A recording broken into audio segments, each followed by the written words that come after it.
Good Thursday morning and welcome back to Commentators Corner. Tyler Reedy and Brendan Prizeman here with you as we're really into a busy sports week now. We've decided to go with 2 episodes here at the end of this week. We've got this one this Thursday morning, then tomorrow afternoon at 3 o'clock. So myself and Brendan, very excited to be with you. We've got a lot to cover for sure. That we do. Yeah, this episode right here is the football-specific episode. We're going to go high school, college, and professional football, maybe a little bit about the tennis team as well. State starts today. Good luck, guys. And then tomorrow is basically throwing in the rest, the MLB playoffs, divisional round wrapping up, I believe, tonight and tomorrow, so we can talk about that. NHL season started last night, and the NBA season starts next Tuesday, so definitely a lot to talk about. Let's just get right into it. Yeah, and one more thing to mention before we get into prep football. We've got cross-country districts down in Lincoln today as well. You mentioned state tennis, so it's a big week for prep sports. And tomorrow night, football team will be down at Foundation Field to take on Papillion La Vista South. Titans are 3-4 this season, but that record has a lot of tough losses. They've lost to Westside, they've lost to Gretna, a couple other pretty difficult opponents on that schedule, but that's a team that's brought back basically their entire offense from last year with Brady Fitzpatrick, who's over 1,000 yards passing this year, also a solid running quarterback, and then Devin Jones, who's not too shabby of a running back himself. But if Prep can defend well, especially late in games, especially like they did in the Millard West game, and run the ball with Marty Brown, that's one thing that Papio South has struggled with a lot this year is run defense. Dom Rizak ran for over 300 against them this year, so Prep run game should be able to have a pretty solid night, and as long as the defense can hold off that Titans offense, which can get pretty fiery, Junior J should be able to take care of business, you would think. Yeah, Prep's on a 4-game winning streak right now, and their average points per game, that streak is almost 40. Average points given up is about 16. So, yeah, you mentioned Marty Brown. He's 845 yards on 134 carries, 13 rushing touchdowns, multiple touchdowns in each of their last 4 games. So he's good, but the whole rushing offense is good. They've gone over 235 rushing yards in each of the games they've played during this streak, and that'll probably continue against a Papio team that, as you said, is iffy against the run defense. And then Prep's defense, they're very good at forcing turnovers, and that could be interesting because they forced 3 on the first 3 drives last week for Lincoln Northeast. Prep's defense did, but Brady Fitzpatrick, 87 of 159 on the year, 1,003 yards and 10 touchdowns, just 2 interceptions. He is very good at not letting the defense get the ball. So Prep's going to have their work cut out for them on defense and trying to get some takeaways. If they can do that, they can probably win the game. If not, though, the Titans might have a chance to pull the upset.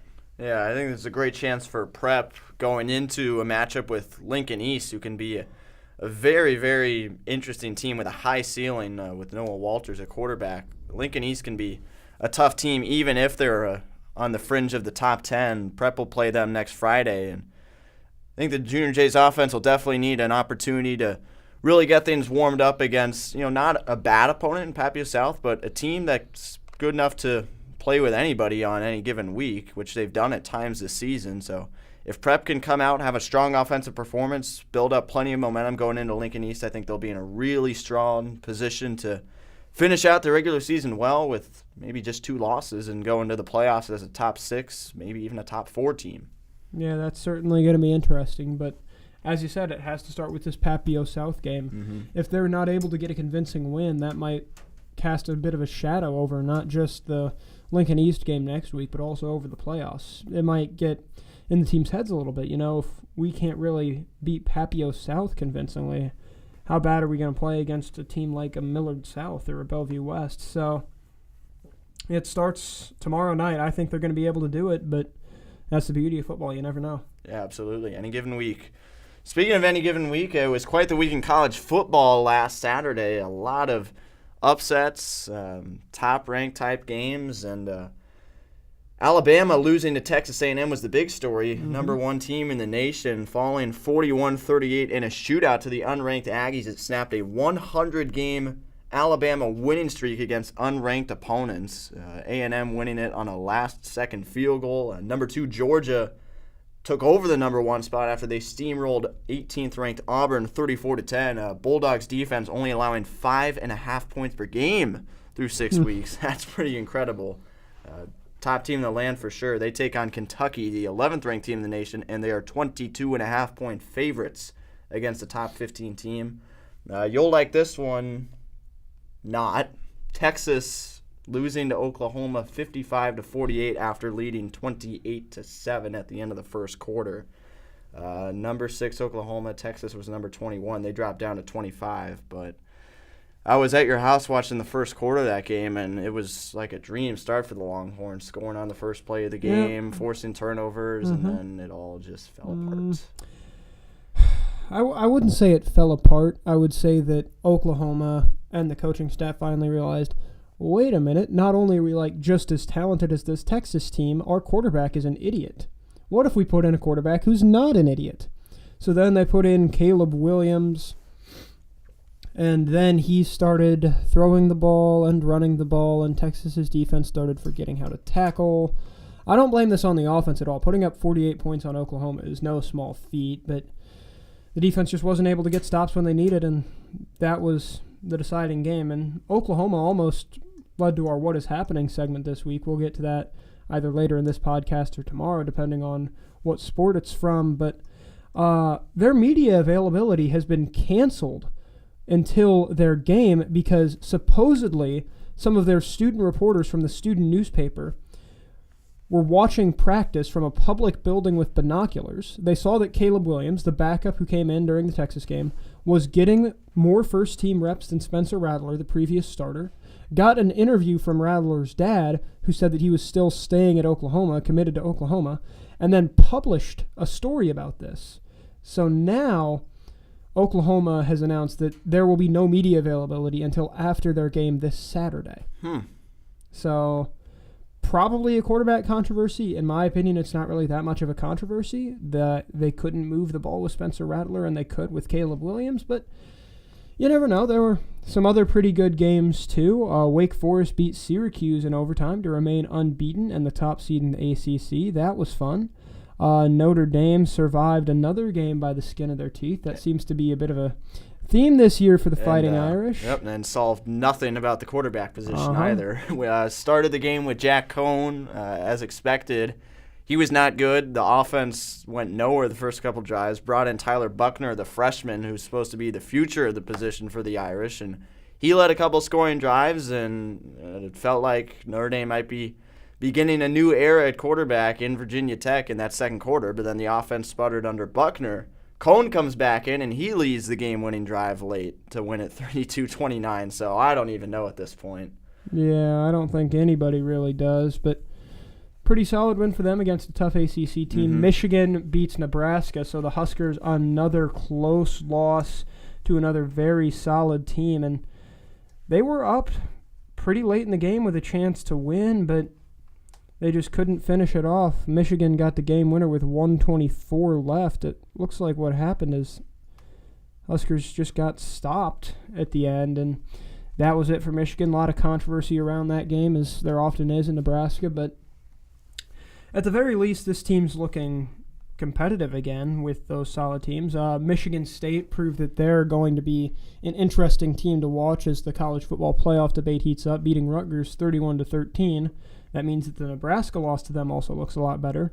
And then in the biggest Big Ten game of the week, Iowa beats Penn State, but a lot of controversy surrounding that game. Penn State up 17-3 when starting quarterback Sean Clifford had to leave the game with an injury. Iowa outscored them the rest of the way, 20-3 from there. So, sure, Hawkeyes still unbeaten, 6-0 now, 3-0 in the conference with a very, very nice-looking win over Penn State, but it does have that caveat, so you have to wonder whether the playoff committee might hold that against them if, say, I don't know, an Oklahoma State team with one loss ends up coming into the playoff, because that still could happen. But you never know. Cincinnati still looks like a playoff team, 52-3 over Temple.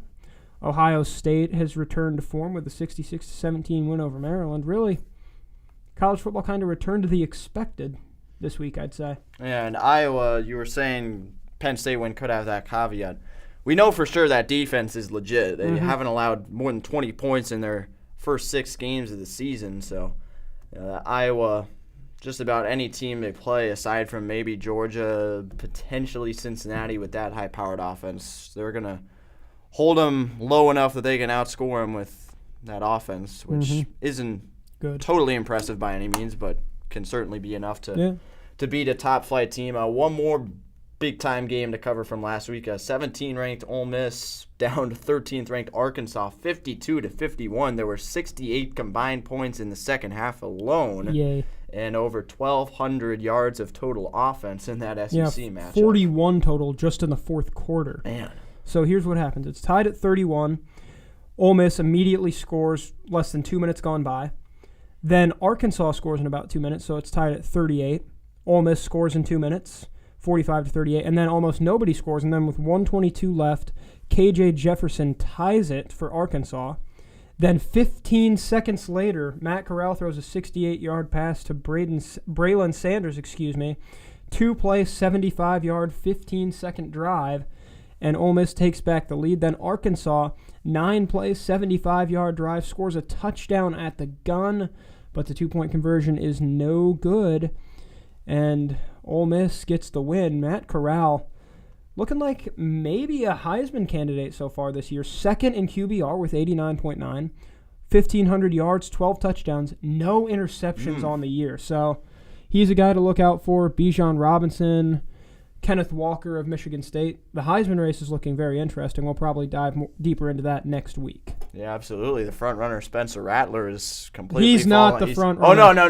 The preseason front runner has completely fallen off. So, yeah, anybody's game, like you said. Like Bijan Robinson. Like Bijan Robinson, maybe. Hey. Welcome. Moving on next week, college football, not as many ranked matchups. Just 2 of them, or 3 of them rather. Nope, just 2 of them. Yep. Misread that. Starting with Oklahoma State and Texas, that's 12 versus 25. Should be another shootout down in the Big 12. And then Kentucky and Georgia, I hinted at this one earlier. That's a number 11 versus number 1. And Georgia, despite playing a top 12 opponent, is still favored by 22.5 points. That just speaks to how dominant they have been this season. Sorry, Kentucky, but that game's not going to go too well.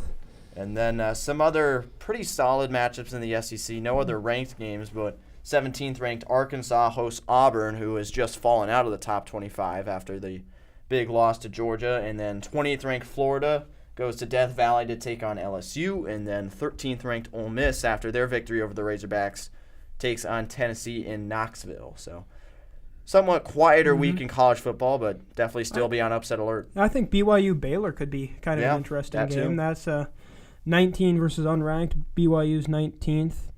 But Baylor's favored, according to ESPN, by 6.5 points. BYU's won their last 4 after starting the season with they won their first 5. Lost last week to Boise State, 26-17.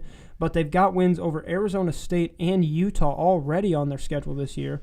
And meanwhile, Baylor, just that one loss, they beat Iowa State back when we thought Iowa State was going to be decent, 31-29. Narrow loss to Oklahoma State, 24-14, currently coming off a 45-20 win over West Virginia. So both those teams pretty interesting to watch. That could be a fun game if you're bored at 2:30.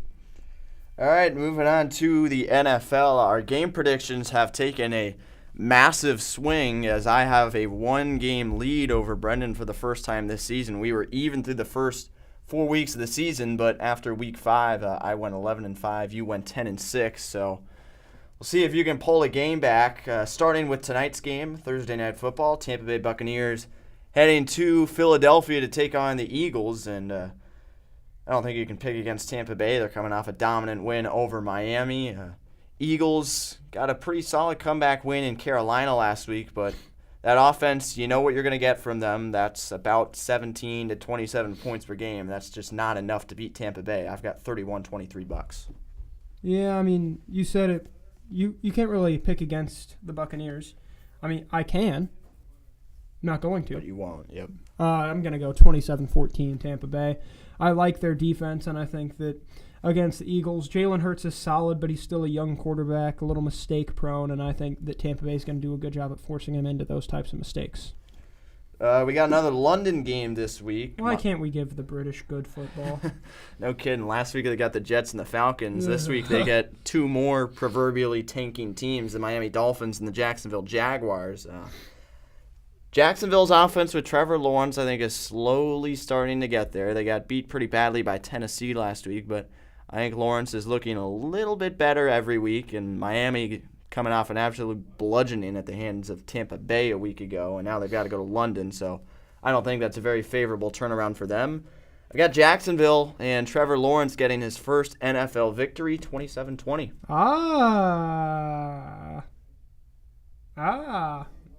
You got the same That thing? wasn't very smart of you. Oh, okay. Here's the thing. We know that Urban Meyer likes his partying. Mm-hmm. He hasn't been to a British pub yet, but goodness. he's going. And Boy. I think his Saturday night in Britain is going to be very enjoyable. And I think his Sunday morning will be absolutely horrid. Tua's practicing now. I don't know what that means, but I have a feeling that this game will be almost devoid of offense. I'll give all you viewers a hint. Save your Sunday mornings. There's so much better stuff you could be doing than watching this. Like, please sleep in. Just make sure your lineup is set on Saturday night because there is nothing redeemable about this game. I've got Dolphins 16-14. Good grief. All right, so there's our first point of difference in Week 6. All right, so now we're going to be tied next time we're doing this. All right. Green Bay and Chicago in an NFC North rivalry matchup. Packers got the win in overtime despite some serious kicking woes in Cincinnati last week. That was fun to watch. Bears got a big win. The defense showed up in a 20-9 victory over the Raiders last week, who are now a mess with the John Gruden situation. But I think the Packers will win it pretty close, 23-20 over Chicago. They're going to win it, but I don't think it'll be that close. I've got 31-20 Green Bay. I just think that the Bears' defense, sure, you could do that against Derek Carr, but can you do that against Aaron Rodgers? I think the answer is no. Cincinnati and Detroit. Bengals had the overtime loss to Green Bay last week. Detroit had another heartbreak, took the 17-16 lead over the Vikings on the road with under a minute to go. But then the Vikings got down the field just far enough to kick a 50-plus yard field goal as time expired to win it. So the Lions remain winless, and I think that's going to continue against a pretty high-powered Cincinnati offense. Bengals win 31-24. I disagree. Really? Yes, I think this is the week. I just feel incredibly sad for the Lions. Like, do you know how many deities you have to have angered for the Vikings to beat you with a field goal? That is not supposed to happen. It's supposed to be the other way around. Vikings drive down, have a chance at the game-winning field goal, but miss it, and then all of Minnesota turns to hard liquor for the next week. But I just think this is the week. Yes, the Lions aren't as talented as a lot of the other teams they've played, but they've been in almost all their games. They were a doink off the crossbar away from beating the Ravens. I think they can beat the Bengals 27-24. All right, so that's two different games. You're taking a shot with that one this week. So now I'm winning by 1. Okay. Or I'm ahead by 3. Or you're not. Imagine that. Yeah, I can't because it's not going to happen. Okay, AFC South, Indianapolis hosting Houston. Colts had the 25-6 lead over the Ravens at the end of the third quarter last week and blew it. Lamar Jackson came back to win 31-25 in overtime. So Colts coming off a bad week, but fortunately they get a very bad team coming to town to try and turn things around, and I think they will against Houston, 27-17. Yeah, going up 25-6 against Davis Mills is a little safer than going up 25-6 against Lamar Jackson. I've got 24-10 Colts. That game similar to the Dolphins-Jaguars game. If you've got something better to do, then do it, because that's not a very good-looking game. Rams at Giants. Rams got the victory over Seattle last week on Thursday Night Football. Robert Woods had a massive game with 12 catches for 150 yards. Giants are in some trouble with Daniel Jones suffering a concussion last week against Dallas. Saquon Barkley out for a few weeks with a sprained ankle. So should be a pretty easy one to pick. Rams 30, Giants 16, as I just don't know how that New York offense is going to look now with a lot of their star players out. Yeah, I've got 27-17 Rams. And you didn't even mention the fact that the Rams offense is better than the Giants offense even when everybody's healthy. Yep. So, yeah, Rams 27-17. Vikings Panthers, I think this is going to be a really good game. Minnesota, we'll see if they can get Dalvin Cook back in the fold.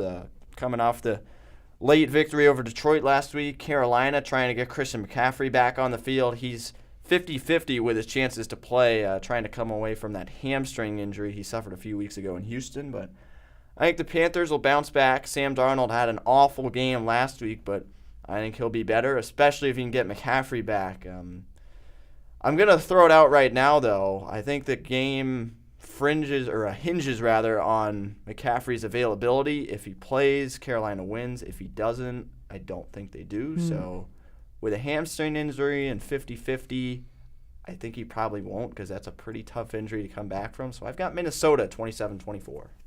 You got Carolina?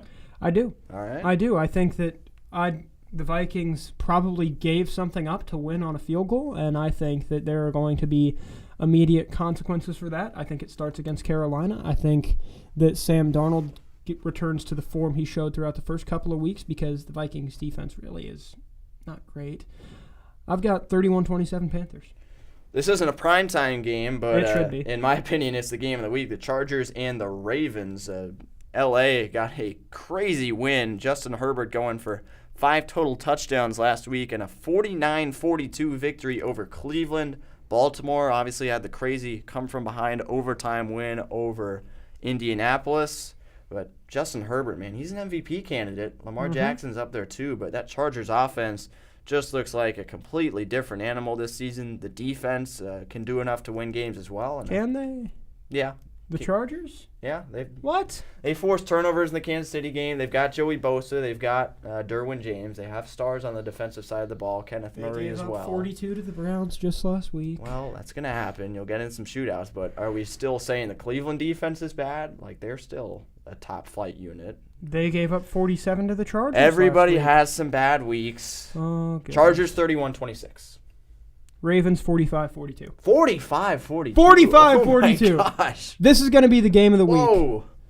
This is going to be the best game of the week. There's going to be some offense. There's going to be some MVP moments. It's going to be fun, and the Ravens are going to win. Chiefs and the Washington football team. Kansas City is 2-3 after a bad loss to Buffalo at home last week. Desperately trying to find a way to get the defense on track and really get the whole team back on track. Offense has been sloppy as well. Washington had a tough loss at home to New Orleans, but Kansas City has been a better team on the road than at home, actually, the last few seasons, and I think they'll bounce back just fine. Washington football team still waiting for their defense to emerge, and I don't think it will. Kansas City 35-24. Yeah, I think this is going to be fairly close because neither team really has a defense almost at all. But I think the Chiefs are finally due for a win, and I think they're going to get it against the football team 37-28. Cleveland and Arizona. Cardinals had an interesting win last week against the 49ers. Kyler Murray came back down to earth after his ridiculous start, but defense held off Trey Lance, and Arizona able to get the 17-10 victory. Cleveland, of course, had the shootout loss to L.A., but I think they'll bounce back. I think that Cleveland run game is the best in football, quite frankly. Nick Chubb and Kareem Hunt went off last week, and I think they will again at home against Arizona, and the Browns will win 31-23. Yeah.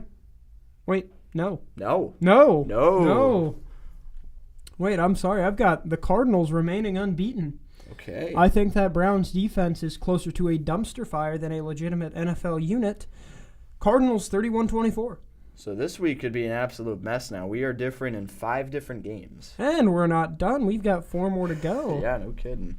Raiders-Broncos in the AFC West.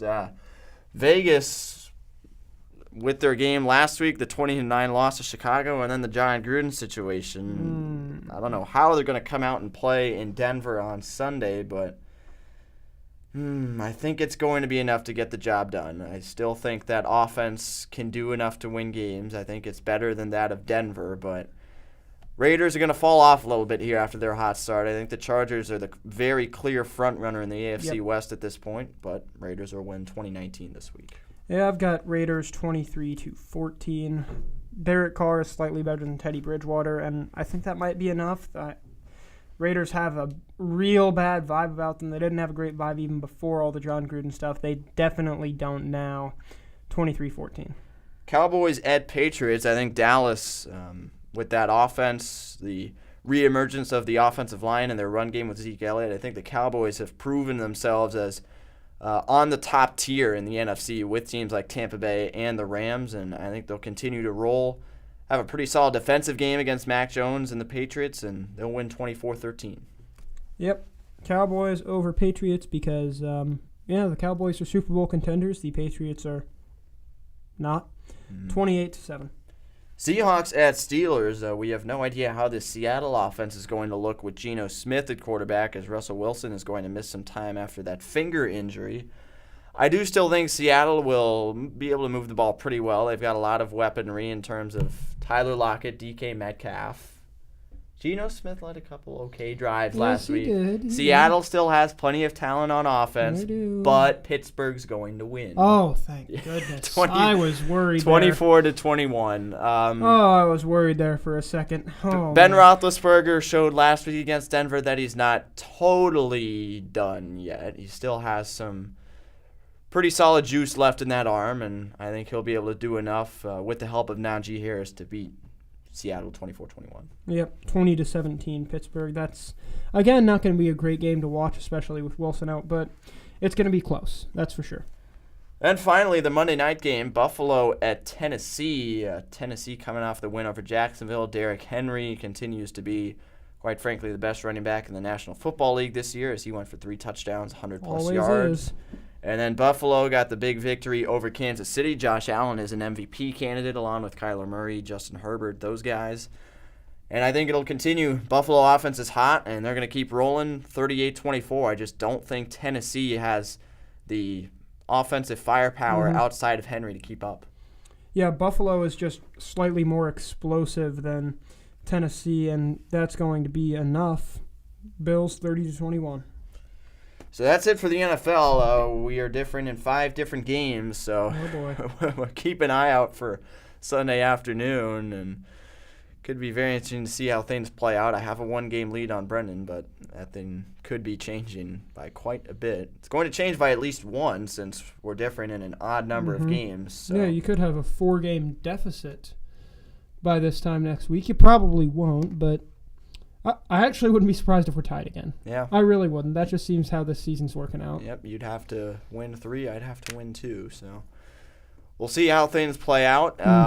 Join us again tomorrow afternoon at 3 o'clock. We'll be talking about the NBA and the NHL. NHL already started its season Wednesday night. They've played 7 total games so far through the first 2 nights of the season. Actually, it started on Tuesday night, 5 more games last night on Wednesday. But we'll talk about the NBA, talk about the NHL. We'll have our What Is Happening segment as well. And, yeah, that's it. Pretty short episode today talking about football, but more to come tomorrow afternoon. Anything else, Brendan? Well, yep, sorry that we're not doing the What Is Happening today. Make sure to tune in tomorrow.